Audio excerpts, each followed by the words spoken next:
Of all the incredibly brilliant and massively talented armored heroes in the Marvel Universe, one of the brightest is Riri Williams, aka Ironheart. A super skilled inventor and mechanical genius since childhood, Riri was also an extreme introvert, unable to manage friendships and social relationships. Instead, she focused all her time on becoming the next Tony Stark, except for the weird facial hair. In the comics, she managed to work past her social anxiety to become Tony's protege, and then take his place for a time after he disappeared. But she went on to develop her own unique inventions and style, proving she was more than just the next Tony Stark. Outside of the comics, she joined the MCU in Marvel Studios' Black Panther: Wakanda Forever. She's recently back in the MCU, in the new Disney Plus original series, Marvel Television's Ironheart.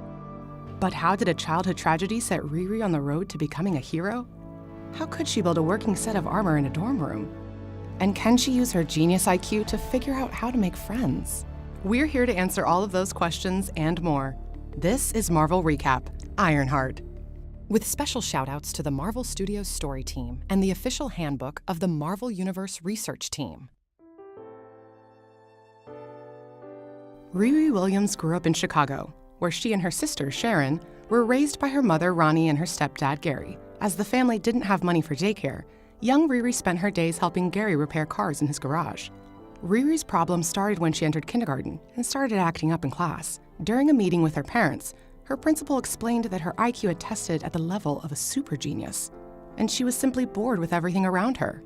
The principal advised that geniuses like her often get frustrated with the world around them, so they retreat into their own minds and lose the ability to interact with others. He suggested that her parents show Riri the beauty of the world and remind her how to experience life.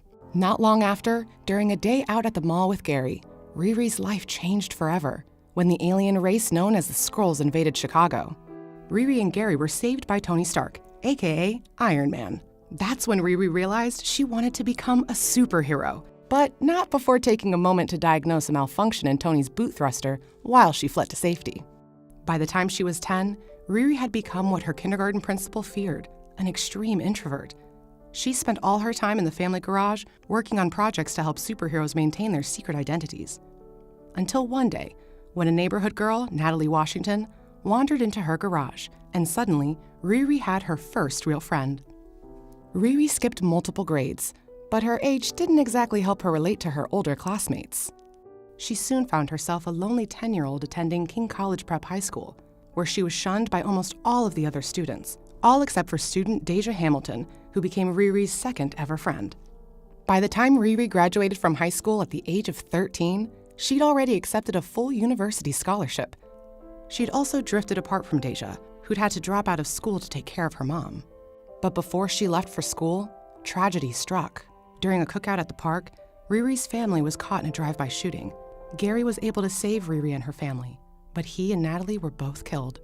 Riri was powerless to do anything but hold her friend, as Natalie whispered her last word, "Why?" Riri returned to her university, where she dealt with her grief by throwing herself back into her superheroic projects. By the time she was 15, Riri was spending her time annoying her fellow students with the noise from her workshop. That's when campus security came to talk to her about the noise complaints, as well as some items she'd taken from the school's robotics lab. But when they entered Riri's lab, they found themselves face to face with Riri's secret project, a homemade Iron Man suit, which she used to drop out in the most awesome way imaginable. As she flew away from the campus cops, she called her sister Sharon for advice on a name. Although she wasn't impressed with Sharon's suggestions, Iron Lady, Iron Woman, or Iron Maiden. Despite some flight trouble, Riri flew all the way to New Mexico, where she made her superhero debut by stopping a truck full of escaping convicts. When the cops tried to arrest her, she told them this was her first superhero thing, and that she'd do better next time. Apparently that worked, as she soon traveled home to Chicago. Her mother was furious about Riri quitting school, and the school was considering pressing charges about the materials that Riri borrowed for her suit. That's when Tony Stark showed up and asked to see her suit. She explained that she reverse engineered it from his Mark 41 Iron Man suit, and that she wanted to leave college to become a superhero. Her mom objected to this plan, but Tony knew that even Ronnie couldn't stop Riri. He believed in her. And while he didn't buy her a $45 million AI system, he did take everyone out for hot dogs. And with that promise of future hot dogs, Riri became Tony's protege. But Riri soon learned that there was a price to working with Tony when she was pulled into a major superhuman event. It began when Tony Stark and Carol Danvers, aka Captain Marvel, fought over whether to use the precognitive powers of the inhuman Ulysses Quem to stop disasters before they happen. And when Carol's use of Quem led to the death of Tony's best friend, James Rhodes, that fight soon escalated into the conflict known as Civil War II. Of course, Riri joined Tony's side, battling alongside a group of his allies against Carol's team of heroes. But when Tony ordered some of the younger heroes, including Kamala Khan, aka Miss Marvel, Kate Bishop, aka Hawkeye, and Sam Alexander, aka Nova, to capture Miles Morales, aka Spider-Man, they didn't want to fight anymore. Riri introduced herself to them and went with them to help Morales, leaving Tony behind. The war ended with Carol destroying Tony's armor, which left him in a coma. Riri's mentor was gone, just as she was getting to know him. She took this as a sign that she was meant to take his place, traveling to Wyoming to take on the mutant criminal Animax. But Tony wasn't truly gone, as Riri soon received an AI, a digital copy of Tony he'd made in case anything happened to him. Riri upgraded to a new Iron Man-inspired armor and asked the AI for superhero name ideas, but shot down the suggestions of Iron Girl and Iron Woman.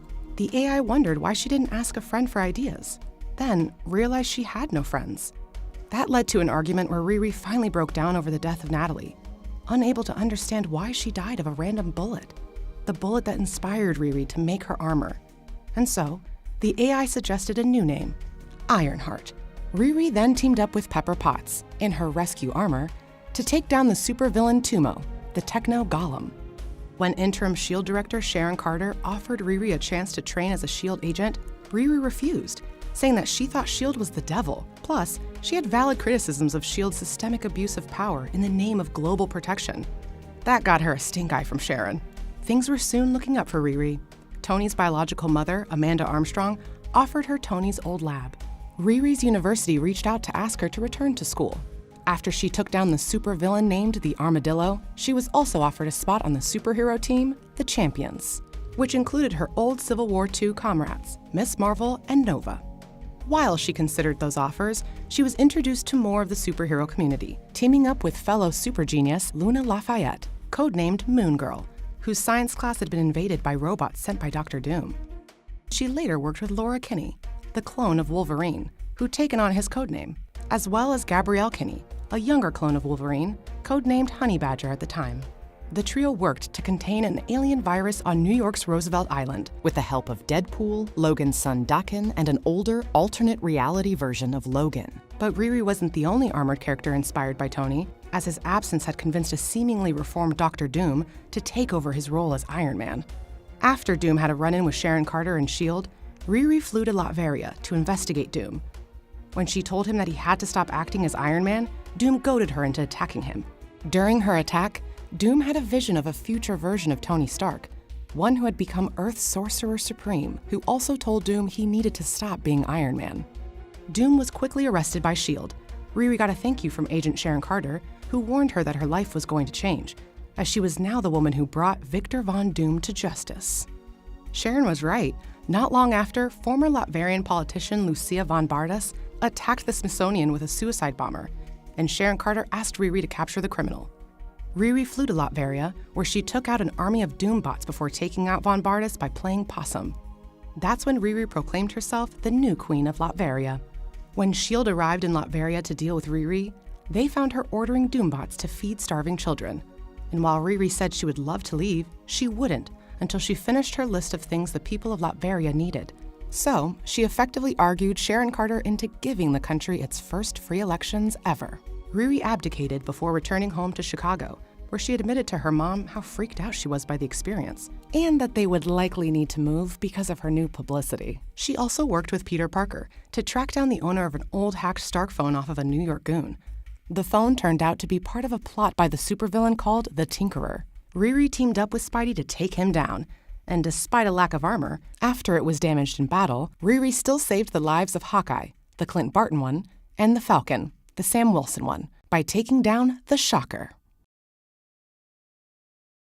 During the Secret Empire storyline, Hydra conquered the United States, led by an evil version of Steve Rogers, To fight back, Riri and the champions joined the Underground, an anti-Hydra resistance movement created by Hawkeye, Clint Barton. But after he chewed them out for going out on an unsanctioned mission, the champions left to join Black Widow and Miles Morales' mission to take down Captain America, becoming the team known as the Red Room, taking the same name as the Russian espionage program that trained Widow in her youth. The team soon found themselves objecting to Black Widow's brutal methods, which included subjecting them all to the Widow's ethical adjustments. These adjustments involved psychological conditioning that made them more willing to fight, leaving Riri in tears.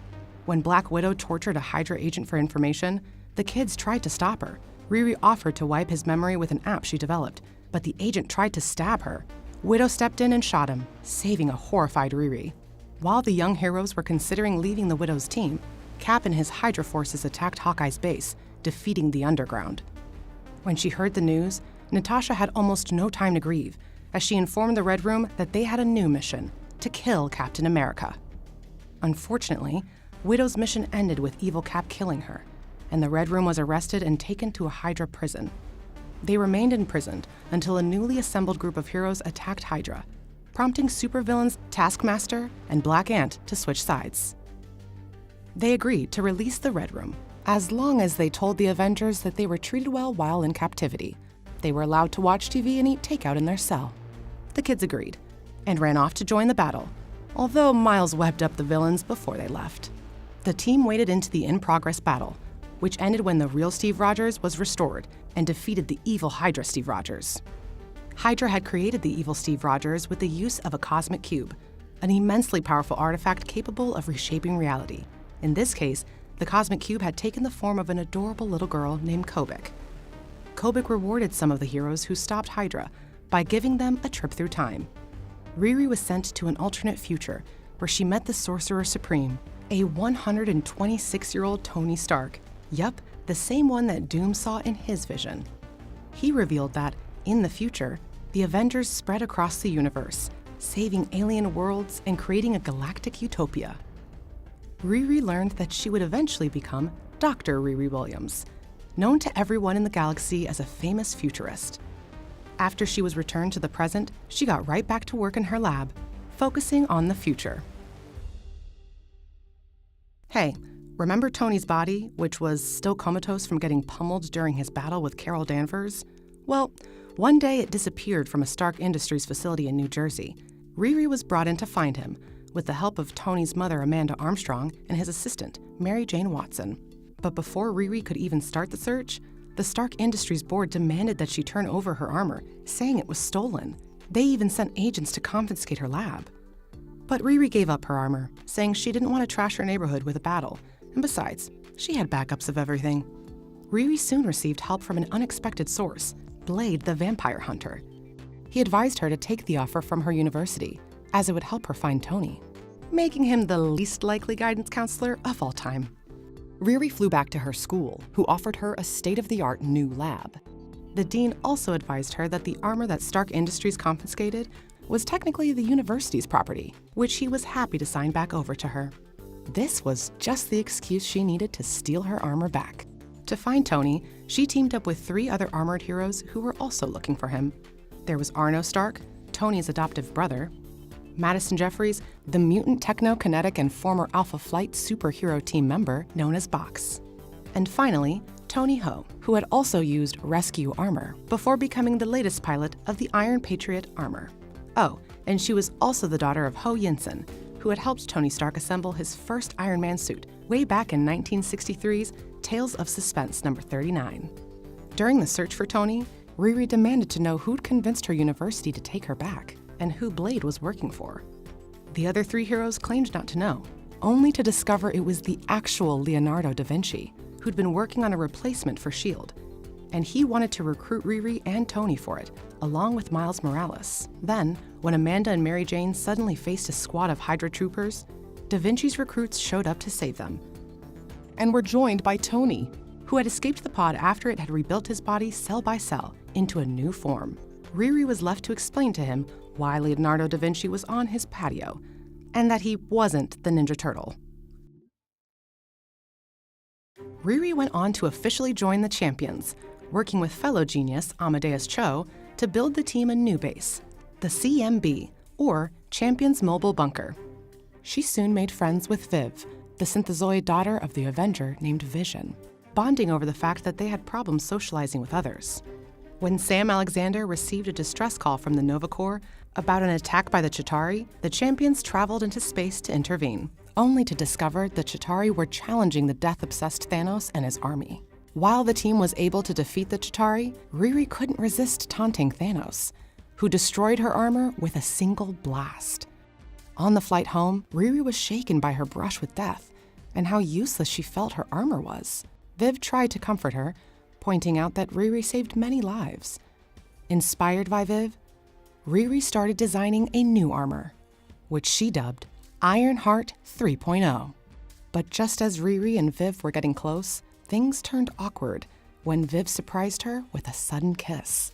Riri wasn't sure how to handle it, and Viv awkwardly left. While Riri's life with champions wasn't going well, the rest of her life was improving. Her long-gestating AI finally came online, which she named her Neuro-Autonomous Technical Assistant and Laboratory Intelligence Entity, or Natalie for short, as it was based on her childhood friend, Natalie Washington. And after she was forced to battle the supervillain Clash, he gave Riri a token from a secret society called the 10 Rings, saying that she deserved it more than he did. When Riri finally returned to the champions, Viv tried to talk to Riri about their kiss, but Riri accused Viv of trying to ignore that it happened, before blowing up at her and storming out of the room. Upon returning to Chicago, Riri discovered that her high school friend Deja had gone missing, so Riri set out to track her down. When Deja turned up at a local hospital, Riri confronted her, only to discover that the man behind her kidnapping was the mystical assassin, Midnight's Fire, one of the leaders of the 10 Rings. They fought, which triggered a stressful flashback for Riri of being nearly killed by Thanos. But she rallied, taking Midnight's Fire out, although by the time the police arrived, he disappeared. Soon, Midnight's Fire showed up at her lab, where he revealed that he'd once broken into Doctor Strange's Sanctum Sanctorum, where he discovered a map to the Wellspring of Power, a source of cosmic energy beyond human comprehension. Ever since, the 10 Rings had been searching for it, and he wanted Riri to join them and become heir to his power. She refused, saying she already had a father, the best father, a father who was dead because of people like Midnight's Fire. They fought, and while he quickly defeated her, he spared her life before vanishing again. But Riri didn't give up and used a tracker in Deja's sneaker to trail her to where she was staying. It turned out to be a sweatshop run by City Council member and 10 Rings agent Thomas Birch, who was using runaway kids to strip stolen cell phones for personal data as part of a plan to run for governor.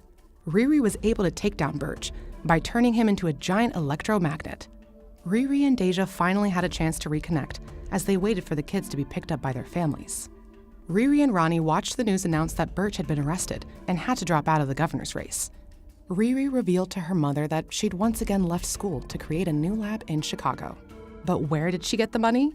Well, some of it was from donations from the important people whose data Birch had hacked, and some of it was from selling the patent on the sneaker tracker she used to find Deja. She offered her new lab as a hangout to some of the kids from the sweatshop, giving them a safe space to go after school, on the condition that they kept it a secret and didn't skip school. And to help with her stress, she attended a support group with her mom, where she admitted that she was still working on some things. But the 10 Rings soon returned to Riri's life when Riri and Xavier gave a tour of her lab to her champion's teammate Nadia Van Dyne, only to discover that Chicago had been overrun by zombies. The source turned out to be another agent of the 10 Rings, Eclipse. Riri was able to blast her away, returning everyone to normal. To get some magical advice, she met with Doctor Strange, who told her that the Wellspring of Power was a source of infinite power, with entrances across the globe. And while the last entrance was supposedly sealed years ago, he believed that one last entry remained, in Wakanda. Riri flew to Wakanda, where she met Wakandan princess and tech genius Shuri. But the two young super geniuses didn't hit it off right away. Shuri was dismissive of the Wellspring's threat and felt Riri was rude, while Riri thought Shuri was pretentious. But after an earthquake and an attack by shadow monsters, they bonded while they helped repair the Wakandan capital.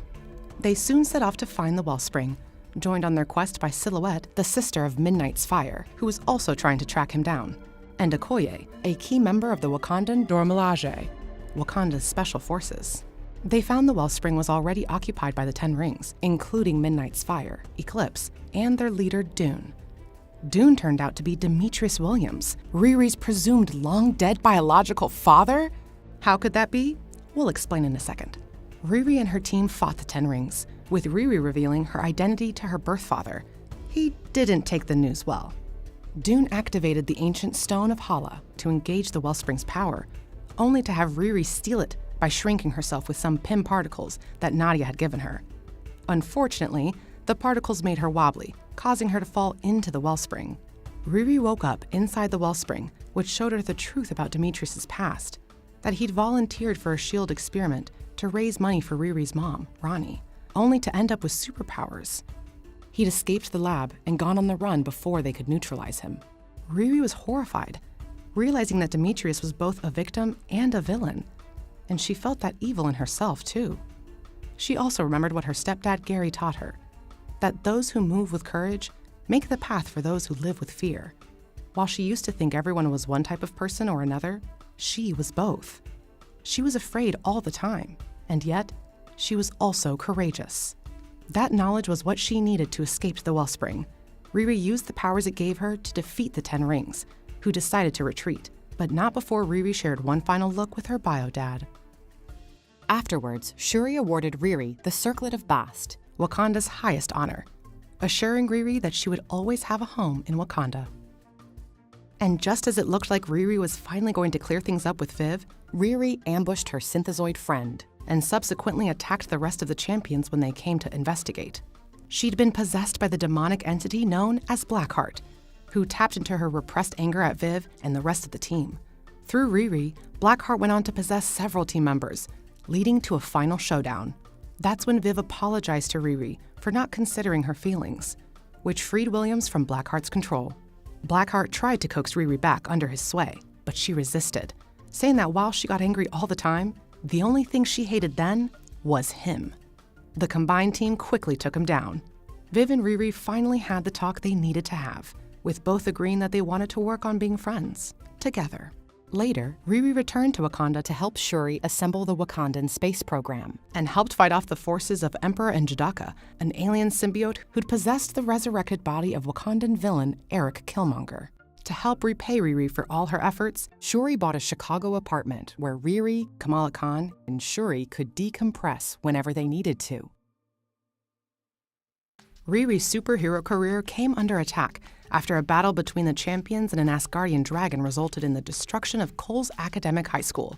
The incident, dubbed the Cole's disaster, ended with Kamala Khan in the hospital, and a lot of bad press, especially for teen superhumans. Congress responded by passing Kamala's Law, which criminalized minors acting as costumed heroes.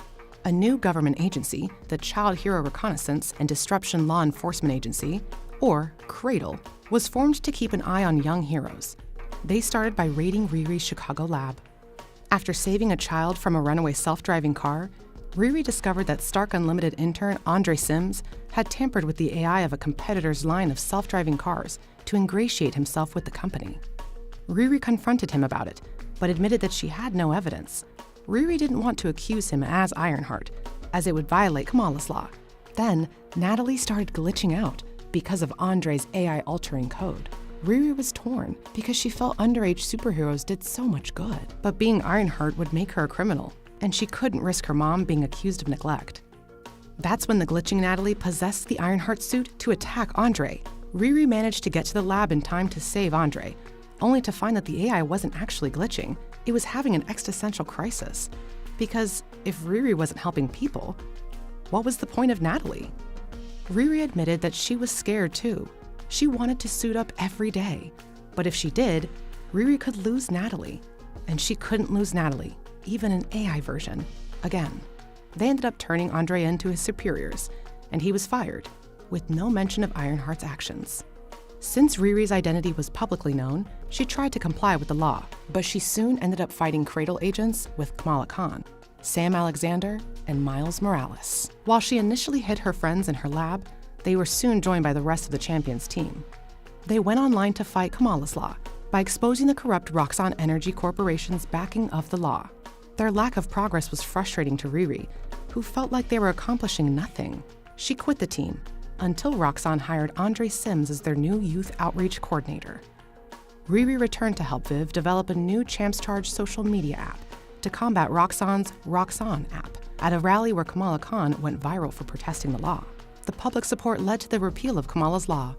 Andre Sims didn't take it very well and released Roxxon's chaperone robots to attack the champions in a desperate ploy to prove the need for Cradle. It worked, until he was betrayed by Roxxon's leadership, who shut down the bots.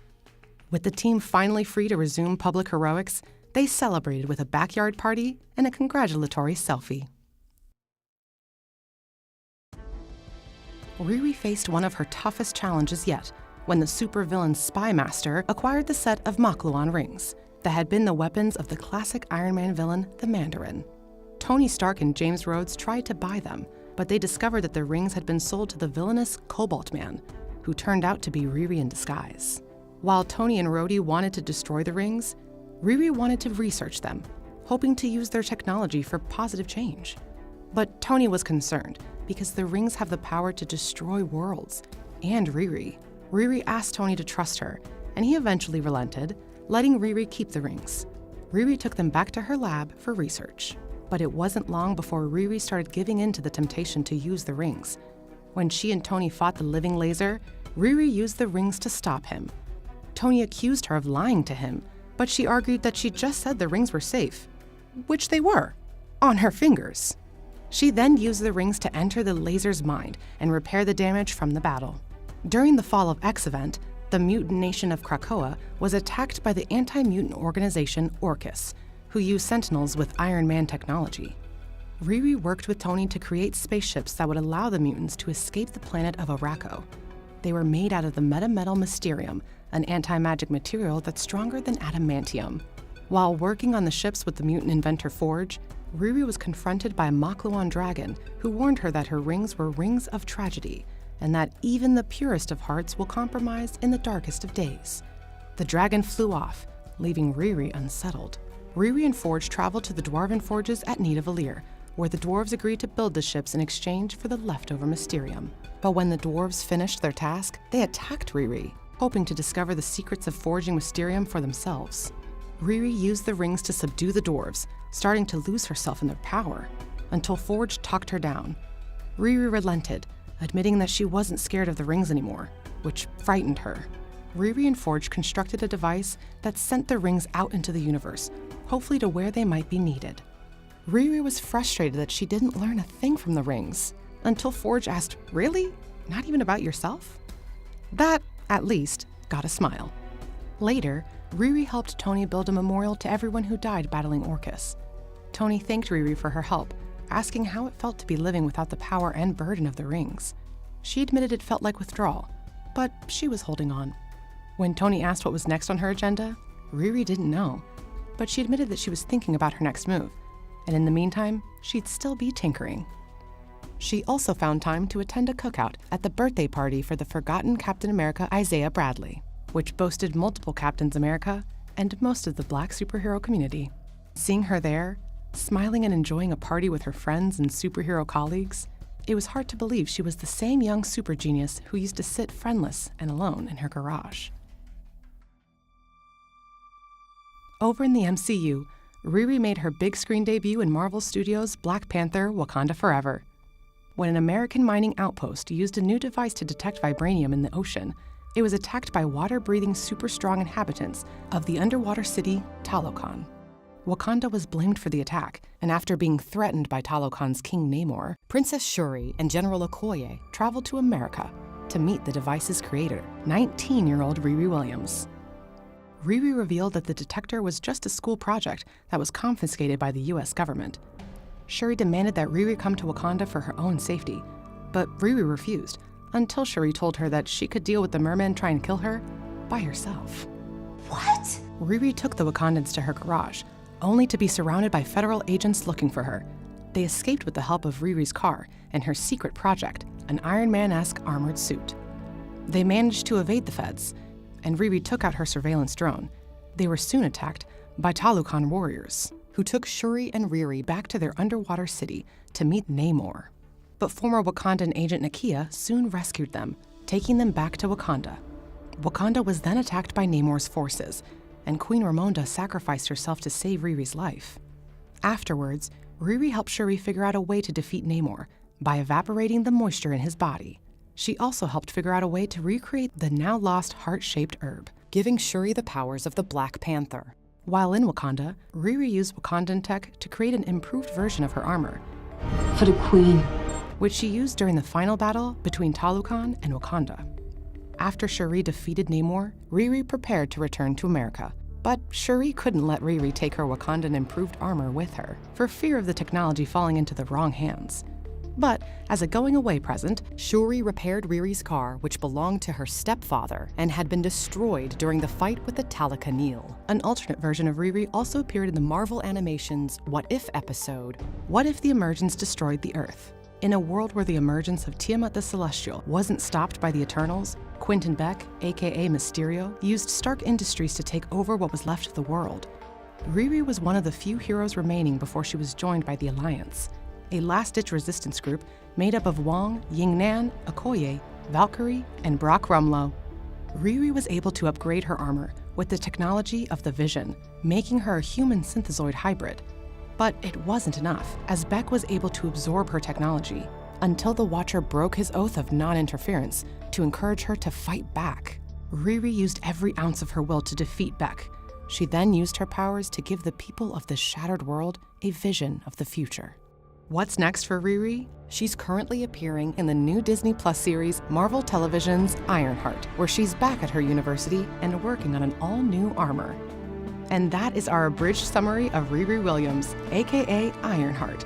Want to learn more? Sign up for Marvel Unlimited to access all of Marvel's Ironheart comics. You can also find current and upcoming issues of Ironheart comics and stories available everywhere your favorite comics are sold. You can catch her now in Marvel Studios' Black Panther: Wakanda Forever, Marvel Animation's What If, and Marvel Television's Ironheart on Disney Plus. This has been Marvel Recap, Ironheart.